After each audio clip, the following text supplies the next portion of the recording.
Yeah, exactly. And one of the next point that I said it really in the beginning, like how to work a proper networking, and of course depend in which country you are. And I would say this because when I arrived 10 years ago, it was tough for me to understand the German scene and the industry, because in Spain we are more like, in terms of artists, sometimes you send an email and you get a gig. But here in Germany, which I also really like and also really appreciate, the promoters and club owners, they really want to meet you personally. They want to feel the vibe, they want to feel the energy, and then if everything's go fine, they give you the gig. And I think this is a really good approach, because sometimes it's really like cold, just like send one email, then you arrive to the club and maybe you don't have this kind of connection with the owner or with the promoter. And it's just like you go there, you do your job, but then you don't build it up, the relation, or build it up, the networking. So I think like to have the chance to meet someone before you start to work with someone, I think is one of really great things, at least from my point of view. So how do you work networking? What is the way that you decide to create your strong networking? Because you both have a really good one. So can you give us some inputs? You mean like regarding networking? Yeah. Yeah. I mean, it's what I'm always saying, like to upcoming artists in the real beginning is it's good to release their. I mean, this is what everything counts. You know, like your music. You should be a producer. At least like back in the days, you know, 90s were like maybe some DJs were really only DJs, but today it's pretty wisely to have output as well, like musical output. So, and creating this in a surrounding with other artists which are maybe at the same level like you, and growing up together, maybe starting own label, releasing on semi-good labels already. It's a good way to create your own little network, you know, and after a while this is growing, you know, and if it's like pretty organic, then everybody is pushing each other. I mean, everybody's knowing like the Einmusik crew, you know, I know them back in the zeros. They were like already in this kind of formation, and they've grown up together like this. So this is. It could be a good chance, you know, as well, because there are sometimes difficult days, you know, difficult times, and then it's good to have some mates which maybe like joining you in this journey, you know, and maybe like building up mentally as well, because this is as well, you know, one big thing is really like consistency and staying focused on your goals, you know, maybe back in the days I had always this kind of 5 years goals, and this is always good to have them in mind. If you don't reach them 100%, it's okay, but it's sometimes okay to have them where I want to be, maybe in 5 years, and then really continuously working on them, you know. So, and as well, then deciding because of this, maybe focusing on several networking stuff as well. Yes. And what about you, Martin? How do you want networking? How, if you have any problem back in the days, build that up your profile and with the networking thing, or how you handle all of this? Well, I would actually say that it might be true that, let's call it back in the days, that's not even a long time ago, even around whatever, 2010. But I think it was a bit easier to get gigs when you had good releases. Nowadays, a lot more things are considered than a club books a DJ. Nonetheless, I totally agree, especially here, it's really important that at the beginning you join a collective, and it's really common in Berlin. And it's not only because you're strong as a team, it's also, I'd say, more fun, and you can support and help each other. You can rent out a club yourself and just do a party with your collective. That's the starting point, you know. You get to play, upload your set, and promote it on your socials, and then you build on that. And if you played a good gig at the event, you you rent it out yourself. The club might like it, and then they book you afterwards. Or you can say, okay, I already played at these clubs in Berlin, and that's a first reference, and you can go and then maybe get some other gigs. Yeah, that's true. Definitely. I mean, this is like how like big famous collectives in Berlin started in the real beginning. You know, like I don't know, like for example, Bar 25. You know, was, I mean, I wasn't part of them, but you know, like they started pretty much as like just friends doing stuff. They rented like a place, and then and you know, over the years everything went like crazy. You know, like. And so it's a good starting point, and you're right. Like, so you could slip into stuff, but maybe if you're not like coming from Berlin, maybe then it's a little different thing, you know. Like, and I'm having it like playing around. I'm like having it always that the local crew is pretty cool, but they didn't had really the chance to get noticed by anyone. So I think like. Outside of Berlin, it's way more tougher, and additionally, at the moment after pandemic, it's way more difficult for starters because like all promoters are like doing only sure shots at the moment. They're only, I mean, not only, but like internationally, I would say like first coming back into business, doing sure shots. We need to make the club full, so they book only like big or bigger artists. And like as a smaller artist, it's maybe way more difficult to slip in at the moment. So it's you have to make yourself really like as a productive team, or you really have to do it by yourself. So nobody's waiting for you. That's the point, you know. Like so if you're doing really like start to do maybe parties by yourself, starting collective, maybe like a little label, it's easy to you know, so growing up over the years, step by step. Yeah, actually, one of the things that I try to work a lot in this pandemic, because when we thought about networking, sometimes we just thought about the audience, but we need to think about also to keeping content and to build that up a strong networking with promoters, with club owners. And this is one of the things that so many of us, we forgot during this pandemic. Like you didn't write to the clubs or the promoters just to say, hey, how you doing? Everything is fine.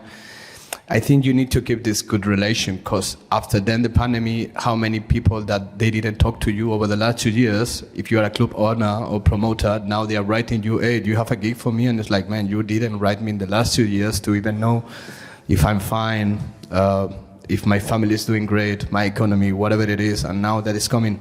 So I think it's really, really important to take care of everyone on the scene, not only of the audience, also the people who work, and us as an artist, also being care of the promoters, because in the end they are humans.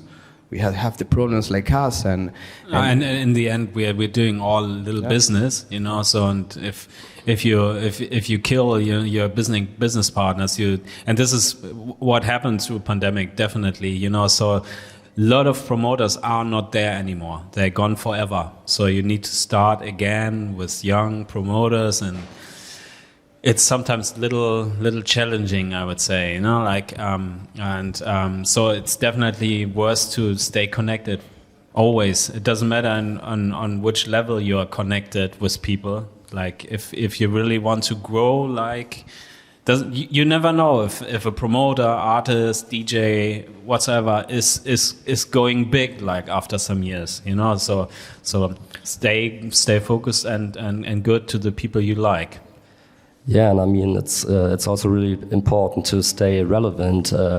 I'd say as an advice, like it doesn't only count for people that start in the music scene right now, but you should do something relevant every week. Just set a goal and say, okay, if it's a gig or if it's a new set recorded or an interview or whatever it is, just try to at least do like a post with something relevant every week, because you have to stay relevant.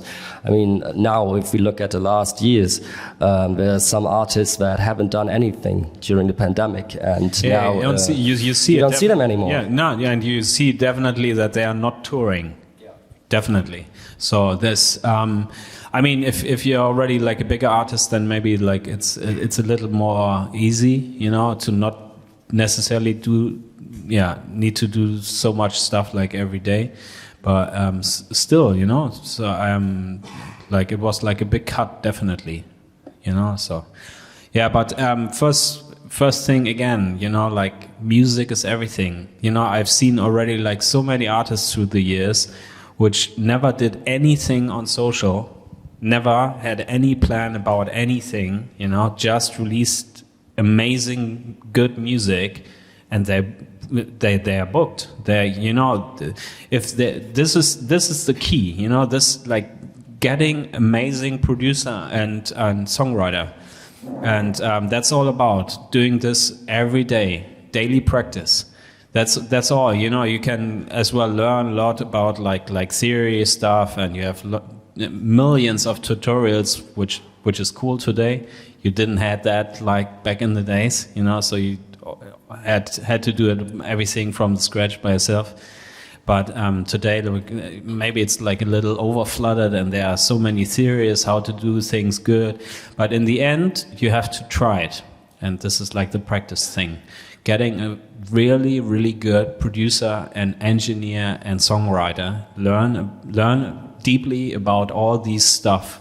And then it's already like 50%. Because if your songs are loved by people, if you're settling up slowly like a good listenership on Spotify or wheresoever, selling solid numbers on Beatport, doesn't matter on which label, you know, then this is like 50% minimum already, you know. So this spending time on getting a good producer is always worse.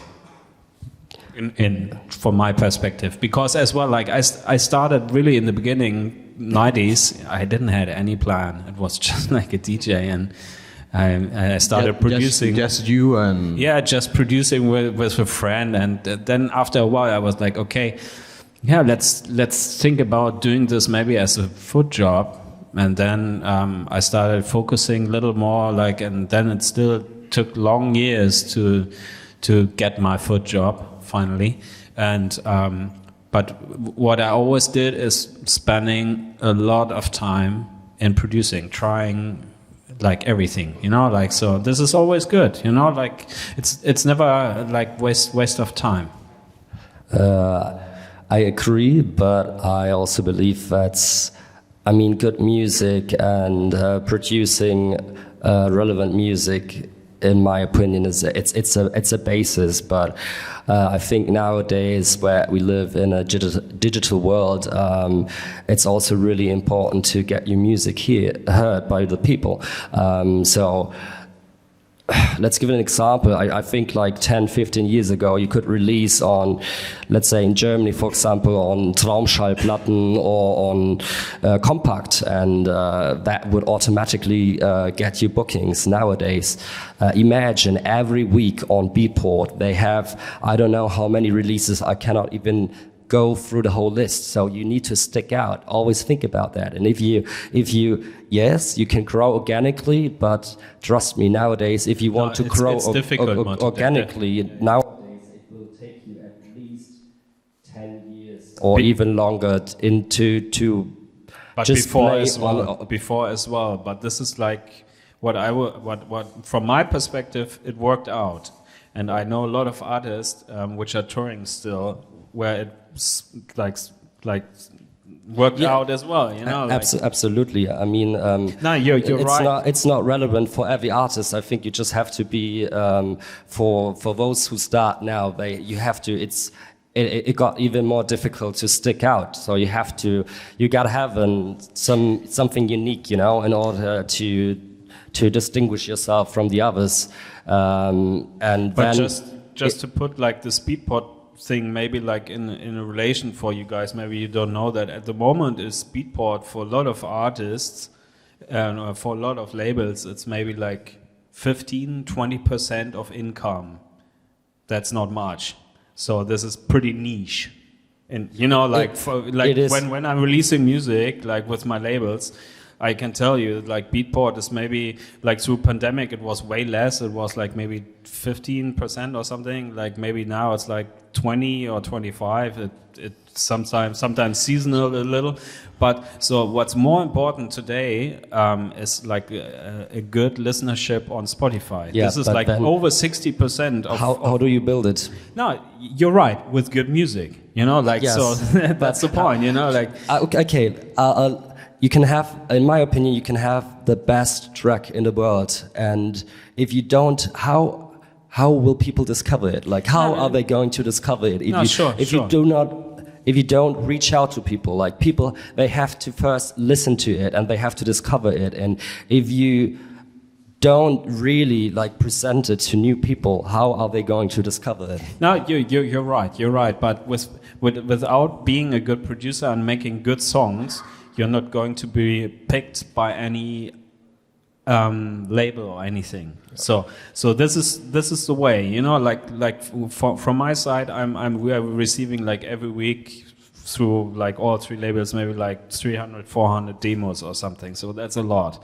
I would say like maybe like 80% is like going straight to trash, you know, like because it's like anyway. But there's a lot of stuff which you can't use, you know. But then you have like as well good productions, and then you only have really limited time of listening stuff. So I'm back in the days when you had listened to a record like a vinyl or something, you were like skipping through it like bup bup bup bup. Yeah. Next one, bup bup bup. When you know, so you're only like skipping through a song. So and if it's not instantly sounding interesting, next, you don't have the time. So this is what I'm saying. Like when the base of everything is like amazing production, I'm listening it straight.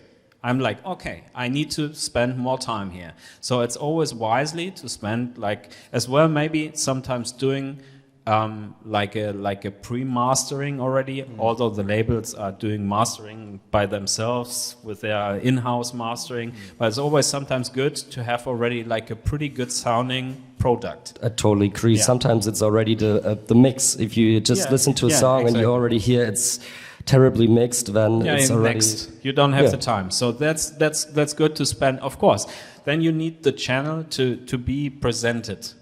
But you know, like this takes some years. You need to be stay patient. All those you're going to be rejected from a lot of labels and exactly. And actually, this is one of the things to release on labels, because sometimes we are feeling, and I have so many friends that they're releasing on amazing labels, but they don't have gigs, and they ask why. What's going on, if it makes sense right now. I always say from my point of view, of course, to release in a good label is always beautiful for your career, it is to achieve these kind of goals. But right now, I'm looking for more labels who really work good promotion. Because in the end, how many good labels just feel like, because the name, they will reach so many goals for the artists and for themselves. But it's all about, I always think, hard work, no? And that means also to work for the promotion and to create this kind of visibility for the artist, for the release, and of course for the label. And with all these kind of things released in labels, you can, of course, have like a solid networking and also get attention from the agency, because I don't know you guys, but to find an agency is tough. Yes. I would say like to find agency right now, a good one who really care of you and work with you is more difficult sometimes than to find a label. Yes. Because especially like we have this kind of anxiety sometimes as an artist that when you grow up a little bit, you really want to look for agency, and then you are disappointed every single time because they don't work okay on yourself. They don't get you gigs. That, by the way, I would say to all the newcomers that please more patient with the agencies, because it's not like call to your booker, hey, we're at the gigs. No, yeah, that's often, you know, like DJs who are releasing then maybe like with Einmusik recordings or something, and the song worked pretty good, like maybe on Beatport, and got picked on one of the good Spotify playlists or whatever, you know. So it was running good, and then they have like crazy high expectation what's happening out of this. You know, but I mean, you know, I got like with this song like pretty successful. Now like the gigs should become like every week like requests, like every day, but it's not like this, like nobody's waiting for you at the end, like, so stay patient with all the stuff as well. Like an agency only could sell you to promoters or clubs in the worth you already are, so if you don't create something around you, then it's difficult to sell you, like, so if you're going to have an impact on people, like in a certain city of maybe 50 people, then you're worth 50 people, like, or maybe the worth of half of 50 people, because the promoter's getting as well 50%, like, so if you need to have this listenership and the audience, like in the back, who wants to come as well, like for gigs in a certain city for you. So this is as well like a long journey, Actually, like, how was for you, for example, Martin, your experience with agencies? Because I knew that you were in some of them. So tell us your ride. Well, I honestly think that in the beginning, a lot of people, they believe that they need a good agency and that the agency will do their job and get them gigs, but unfortunately it's not how it works. Like, I truly believe in the beginning it's even better just to have a friend who does your booking maybe, and he's motivated. You just need someone who's maybe active, because in the beginning it's not like you're not going to get a lot of requests that people just want you to play at their club. So it's better to have someone who supports you and sends out some emails and all that stuff. And at some point it will come automatically, like an agency will ask you to join their agency. Because if you push it, like if you try to approach agencies, they don't know you, like they will not accept you. And an agency, for example, if you're on a roster on an agency is basically like having like one time a month, like a newsletter or something, where you're like listed as an artist, like we have these artists who have maybe like these output, these releases or whatsoever. That's it, so, and if you don't create with this, like, the request, then it's basically done, so the artist, like an agency is not working for you. They just like working the requests of you, so maybe this is as well good to speak about it, so you need to create it. You need to create the requests. So, and the real beginning, you're basically like booked through the local DJ of a club.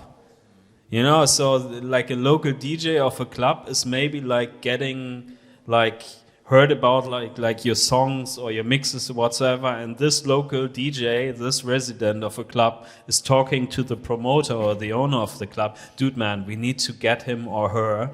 Like, they're doing really good stuff. I heard them on this festival or wherever, or I heard this set or whatsoever. We need to try him or her out.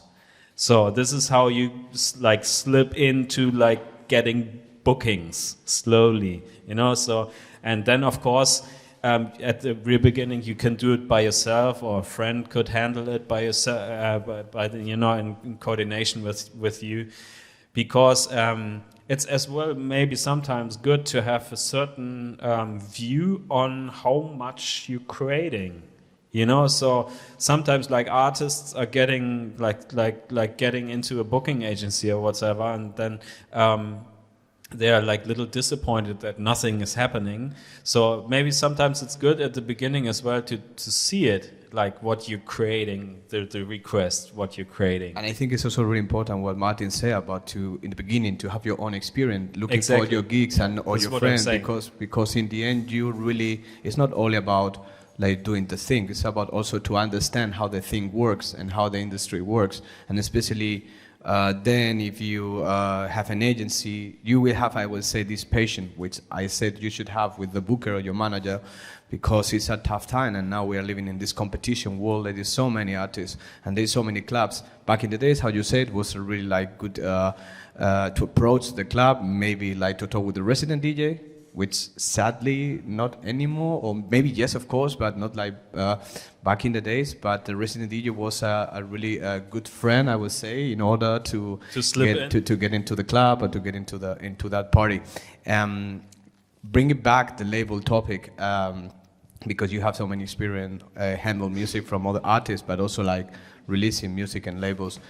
Let's talk about this demo policy and how you like, or what do you think is the best way to send music, how you should send music, because I think everyone, especially the owner of the record labels, so many horrible things like SoundCloud with 1,000 tracks to listen, or tracks on Dropbox, or just they attach the file on the email, and then if you don't have a good connection, you cannot listen or download the track, or whatever it is. So tell us your tips for the newcomers or for the people who really are interested into this topic, like how to get in contact with them, how to send music to labels. Well, I think actually, first of all, it sounds quite obvious, but a lot of people don't even do it. Introduce yourself, tell something about you as a person and why you'd like to release on the label, and then make it a bit adapted to the label. Don't send out an email and put like even all the other labels you're sending to Ouch. in one email. Ouch. Done. I mean, this is email. Sometimes fun, you know, like when you're receiving like a demo, and could be funny, and you can see like to which all the hello, listen to my new tracks. No, like and you see all the other labels, and sometimes through this email, all the labels are going to talk. Hey, you know, like it's sometimes, you know, anyway, but it's never do this, you know, check out like which label is fitting the best to your sound. This is like first thing, you know, because if I'm receiving a demo of music which is not related to our sound, then what is this? Why you send it to me? You know, it's, you know, so this is, you need to check, you know, like your favorite artists, maybe where they releasing their music, which artists are maybe related to you. You can also write in the mail, for example, I really liked that certain release on your label, it inspired me, and therefore I'd love to release on your label. So then you already have like a little connection. Of course, introduction is good, but don't do too much, you know, like not too much. You know, like some people are writing like pages of what they did like the last 15 years, you know. So I feel that with this kind of biography from the artist, that they put you like I play with, and they put you Cat Cox, Steve Lawler, Adam, and they put you like huge list of DJs, and it's like, especially if you don't overdo it, of course. Yeah, it's like, okay, I'm so happy. I mean, if I would be the club owner, the booker, I would say, of course, I'm happy for you that you play with those guys, but don't send like 20 big names, because in the end, it doesn't matter. We will talk about it, but it's about quality and not quantity, you know. Yeah. And so definitely like, so the surrounding should be like fitting. And then of course, like we are, for example, having like demo policy, like only streaming, because that's more faster and stuff like this. And I mean, there are some people who are like having a view on the plays on the demo. I don't care so much about this, because I really don't care, you know, if the demo is already played by others. But like it should fit to the demo policy, which usually should be displayed like on a label website. We are having it on our label website, and then staying patient. Sometimes it takes 4 weeks. 5 weeks to listen. And this is one of the keys to success in the long term, to have patience. Yeah, sometimes I'm listening to a demo which is maybe like 2 weeks old when I'm really fast in listening demos. You know, sometimes I'm having a little bit more time for doing this, and then it's already gone. The link is already gone, and I'm like, what? I mean, stay focused. It should be founded on something. Like, I like to have this song released on this label. Yeah. Give me the time to listen to that song at that moment. I would aim for going for maybe, let's say, 3 or 4 labels, and then do a private SoundCloud link, enable download, and why don't you just, like, do one link for every label? Then it will help you, and it makes it more attractive. I know, okay, he says it doesn't really matter, but I would do it like that, because then you yourself, you can see if the label really listened, if to the one you send, and then put in the name something like the label's name, like demo for or whatever. When you see it, for you maybe it doesn't count, but it at least makes it a bit more attractive to the label, in my opinion. If I see a demo and it has 30 plus plays, I say, okay, you send this mail. But usually it goes hand in hand. It's a mail that just says, hey guys, listen to my newest tracks, and then you open it and it has already 30 plays or so. Sorry, that's not a good demo in my opinion. Yeah, for my case, it doesn't matter so much, because like music is emotionally, so for some people, sometimes you're staying connected with music. So if some people are not going to connect to the music, doesn't necessarily mean you're not going to connect. Okay, then from my experience, I can say that usually these mails that already have a lot of plays and have been not written in a professional manner, then usually music is also not great. Yes, so it's usually connected. the better the demo, like the message and how the whole presentation of your music is, usually the better the music is as well. What's essential more for me is like if I'm getting like a list of SoundCloud demos or something, and it's like 15 songs or something, I can't do this. Like 4 songs, that's it. Max.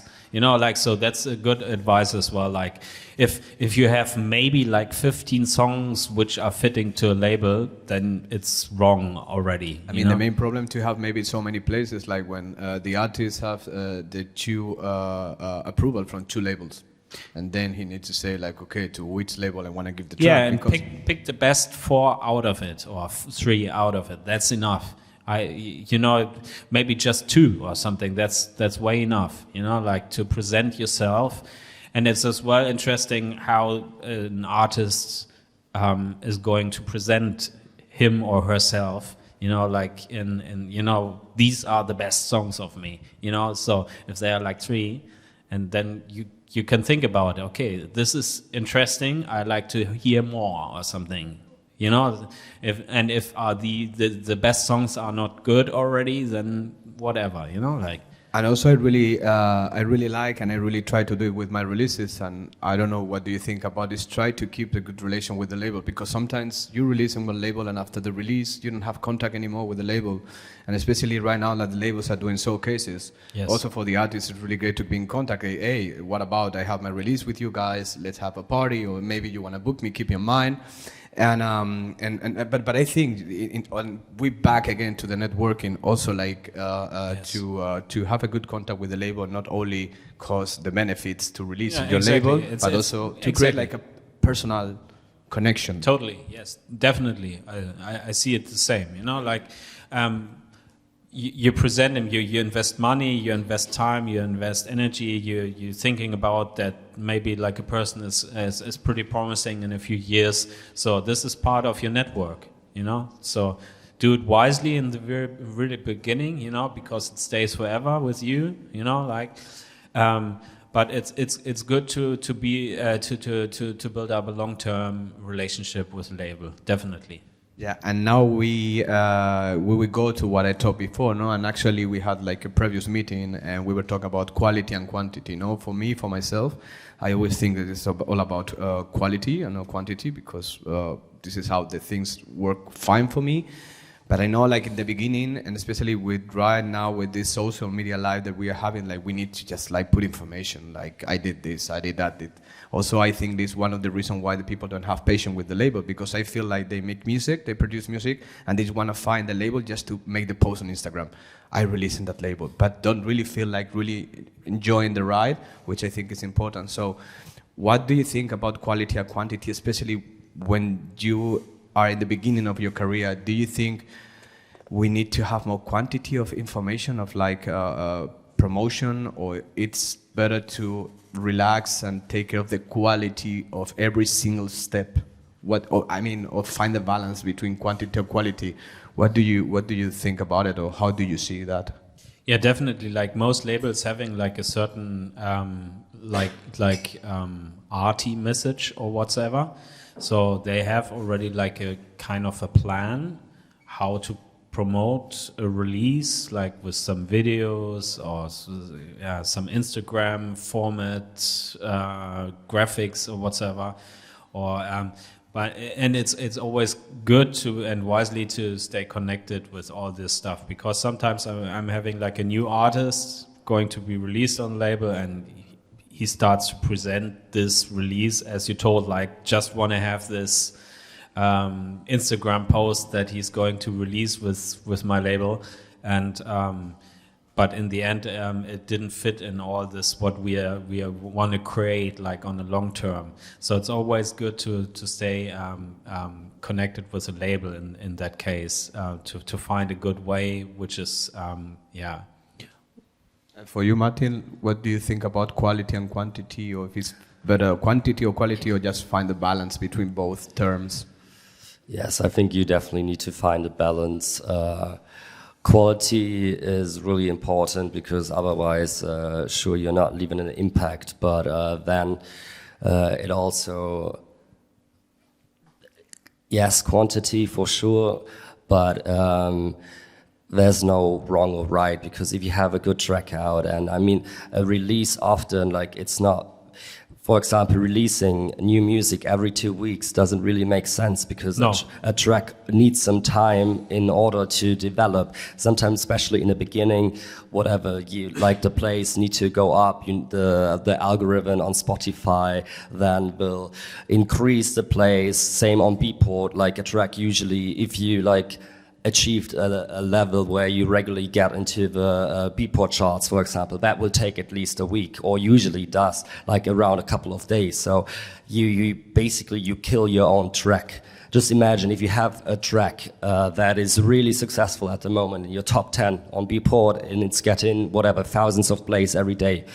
If you put out a new song, it's automatically going to drop, because then people, they will want to play your newest song. They always want to play your newest music, or they want to listen to your newest music, even if they like the track. So basically, you should be also there that there's no wrong or right, but I guess now maybe you should at least every, let's say, 2 or 3 months, especially in the beginning, just to get your name out.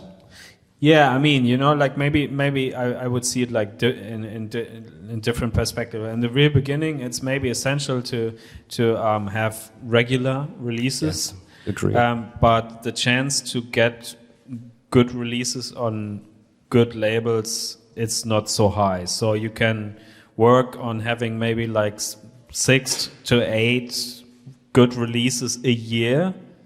Working on this, it's maybe a good plan for the real beginning. Maybe not only like own releases, maybe as well remixes, maybe just like being with one song on a compilation or something on good labels, of course, or semi-good,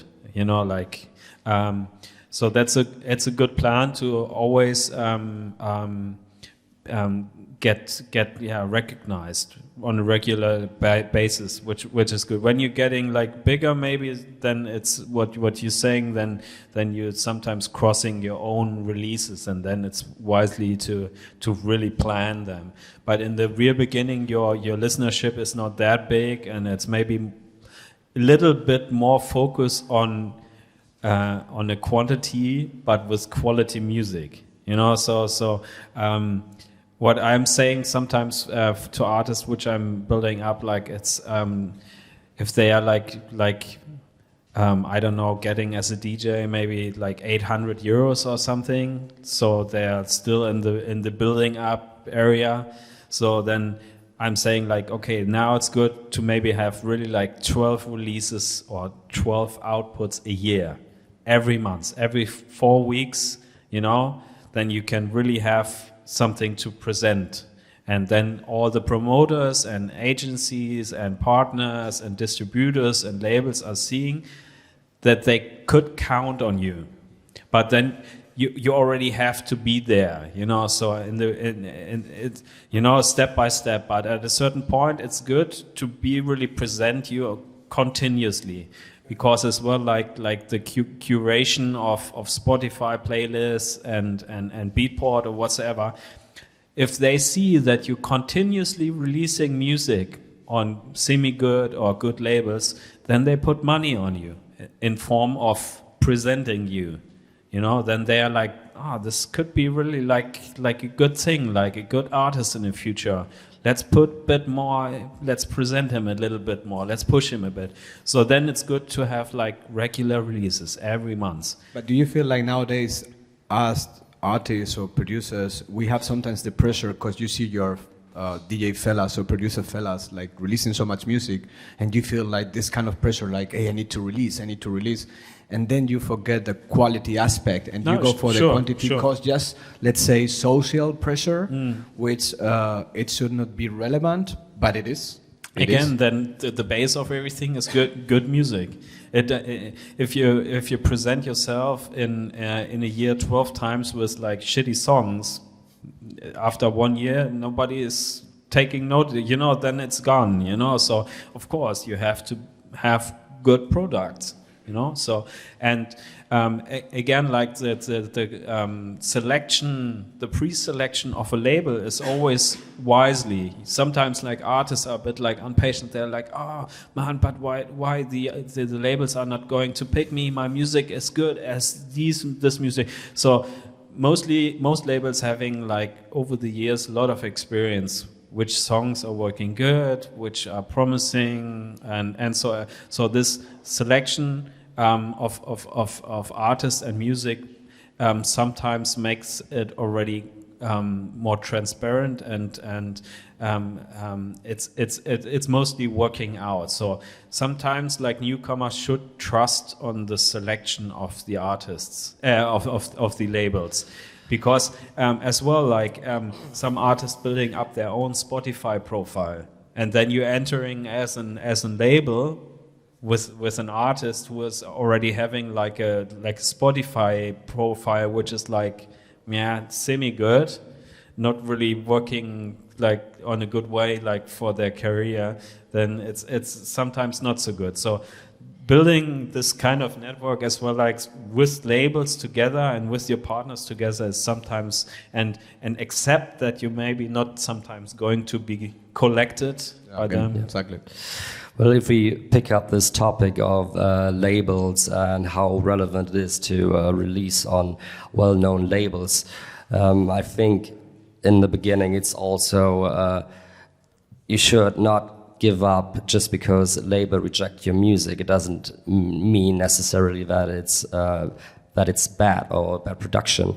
I think nowadays, from my personal point of view, what I see, a lot of labels, they try to form an own sound, and it actually does make the artist less relevant, sticking out, because they don't have a unique sound, in my opinion. And what I did as well is just stick to your own sound, and labels might not like it or they might not accept it and say, that's a huge production and I love it, but it's not for my label. Yes. This is going to happen for sure.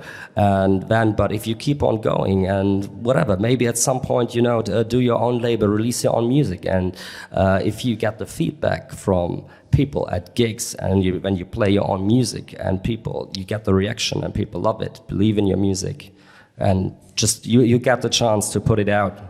That's definitely pretty wisely, because of course the base of quality music maybe we shouldn't have talked about this maybe a little bit earlier. But for me, like the base of quality music is always the very own unique perspective of an artist.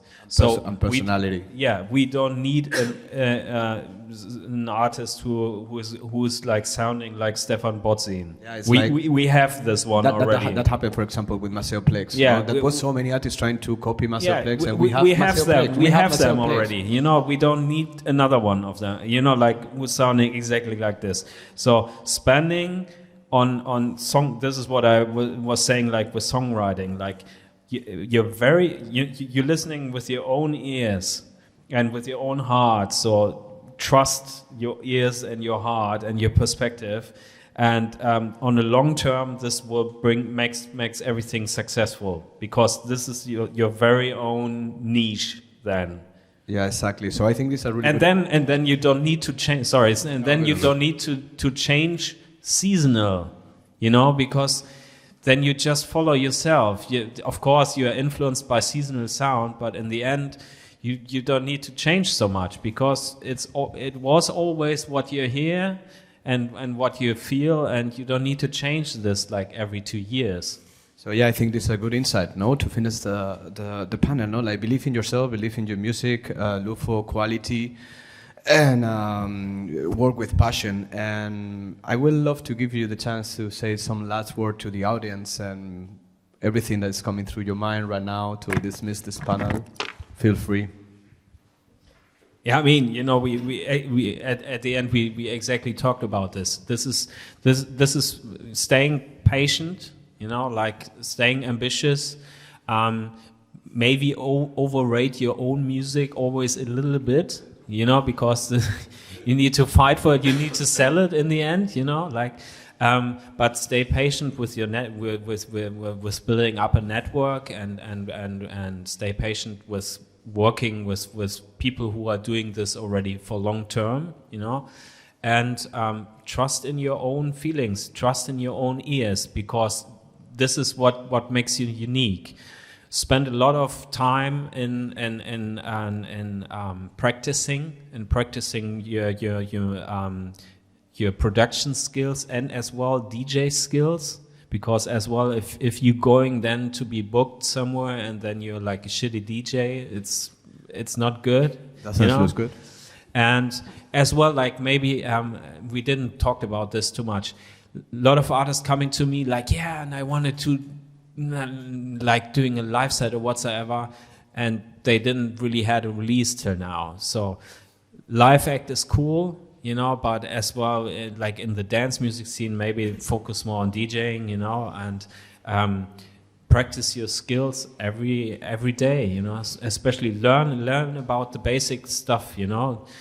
Don't copy paste, you know, learn the basic engineering stuff like how to use equalizers and how to do mixing and all this. This is it's never wasted time. Yeah, I believe that nowadays, if you look at the scene, there's not really a right or wrong. Like there are a lot of different approaches how to become successfully, which I guess means playing a lot of gigs, being considered as a great artist by people. Nowadays, you could become. If we look at what happened in the last year, some people they got big just by uploading attractive videos on YouTube. Others got successful because they had a lot of top 10 releases. You just need to know for yourself what you believe you're strong in, and music is always the basis. And for all, and I think no matter where you are in your career, there are always people that you have to keep in mind that are more successful than you. That's how it is, and there are always up and downs. That's naturally like with gigs, also with your own productions. You cannot be super productive every day when you go into the studio. That's just natural. And there will also be some months, I remember, like, I don't know which year it was, but then, like, for example, always in January, February, or it might happen that you have less gigs and then you believe, okay, what's going on? But stuff like that happens, and you just have to believe in yourself and keep on going. It takes some time.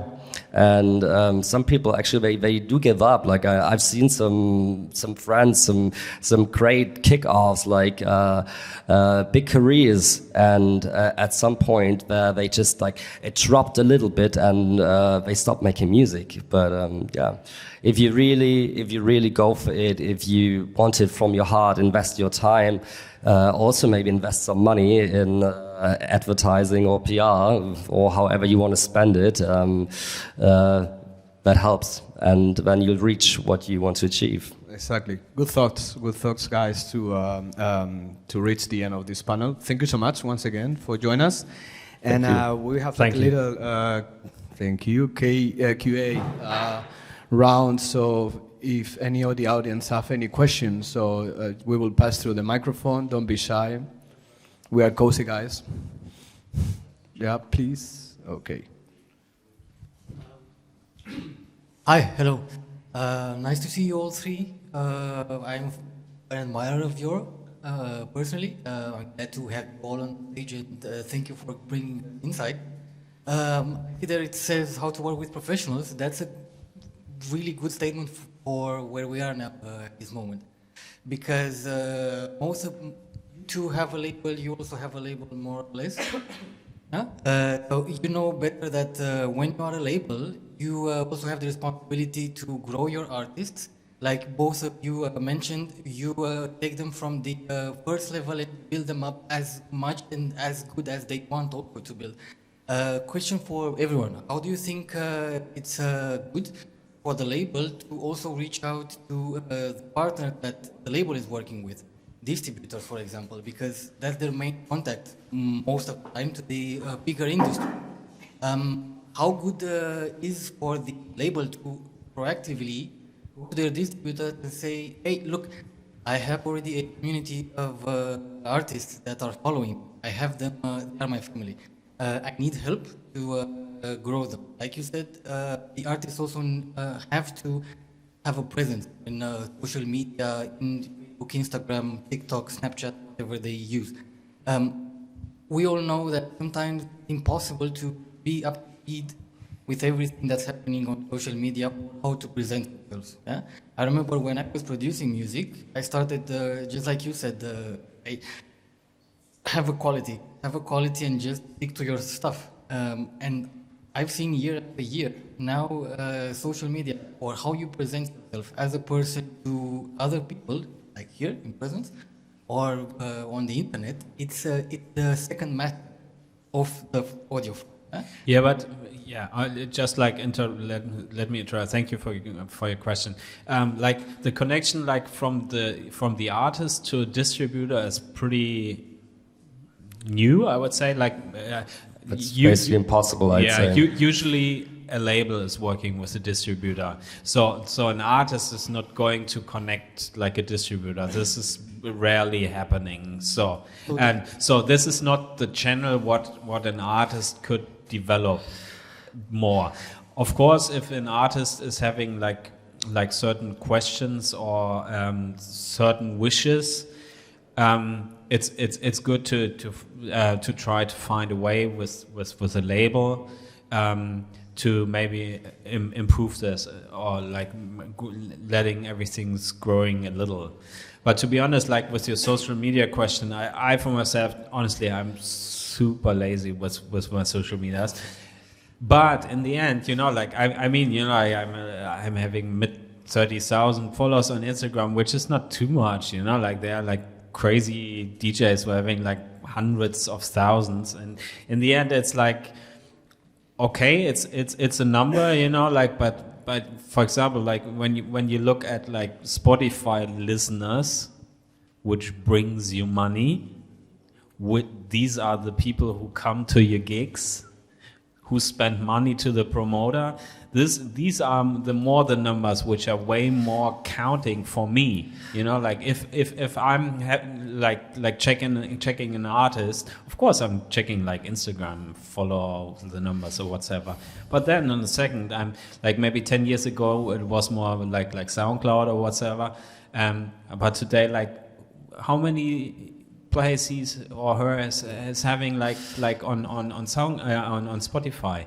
So, and if an artist is having 1.4 million followers on Instagram and then having like 80,000 streaming a month on Spotify, then you clearly can see that there's spent a lot of money on Instagram followingship, which are not organically, and it's totally not standing in relation to the place of the, you know, so then it's just created, you know, so for me, these numbers are way more worth to have a look on it. You know, like your listenership. These are the people who are going to your gigs, who spend money. You know, so I agree, but those are not the people that book you. And I mean, especially in the first years of your career, you're certainly gonna make or earn your money from DJ and not from your music. Because let's face the truth.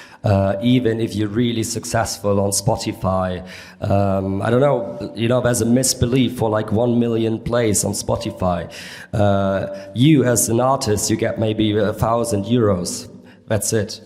Or even less, 800, 900, I don't know. Monthly. It's actually not that much money that you get from Beatport sales or from Spotify. It's okay. No, that's the myth. Totally. So, in the end, I believe that actually that nowadays a lot.